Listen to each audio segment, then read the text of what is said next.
Bon, c'est un accident qui s'est produit en coulée continue sur la machine 21 de la coulée continue de la Syrie 2. Bon, il y a eu une réaction dans une poche d'acier.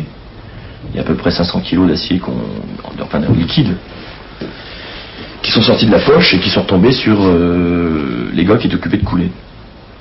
Bon, il y a eu un gars qui a pris le plus gros de la flaque sur le dos, qui est mort une demi-heure après. Il y a un deuxième qui a été brûlé à 60%, qui est mort 5 jours après. Et il y a eu 3 autres brûlés graves.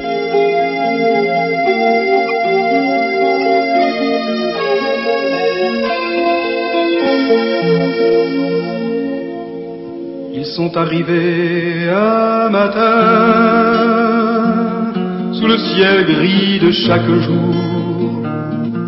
On leur a montré leur quartier à 2 pas du chemin de fer.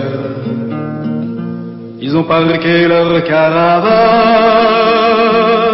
disposé quelques fleurs autour, puis les hommes s'en sont allés vendre leurs bras intérimaires. Ils ont respiré cette odeur, cette poussière et ces fumées qui matelassent les poumons et rouillent la vie sans pareil. Dans la pénombre et les lueurs, leurs yeux se sont habitués enfin la terrible rythmique a crépité dans leurs oreilles. Dans les usines du Nord, on s'accroche à son salaire. Il y a danger de mort, c'est vrai, mais on est trop fiers pour pleurer misère. Directeur qui respecte la matière, mais jamais le travailleur. Pour ce qui concerne les perspectives d'avenir de l'usine de Dunkerque, étant donné le ralentissement de la croissance de la consommation d'acier, ou pour ne presque dire sa stagnation, il n'est bien entendu pas nécessaire de prévoir des investissements d'augmentation de capacité. À l'inverse, il est tout à fait indispensable de conforter les points forts de l'usine et de supprimer les faiblesses. Tous les efforts qui seront portés sur l'usine de Dunkerque, et qui le sont déjà et qui le seront encore dans les années futures, feront que cette usine sera la meilleure en Europe, celle qui aura la meilleure productivité et qui sera capable de réaliser les meilleures qualités de produits.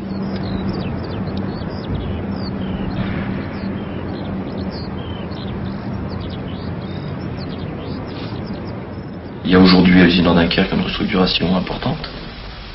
C'est-à-dire que la direction a décidé d'en faire une usine très compétitive au niveau européen et pour ça d'augmenter la productivité. Alors, les conséquences au niveau de la sécurité, c'est une multiplication d'accidents graves. Ça, c'est lié à la productivité.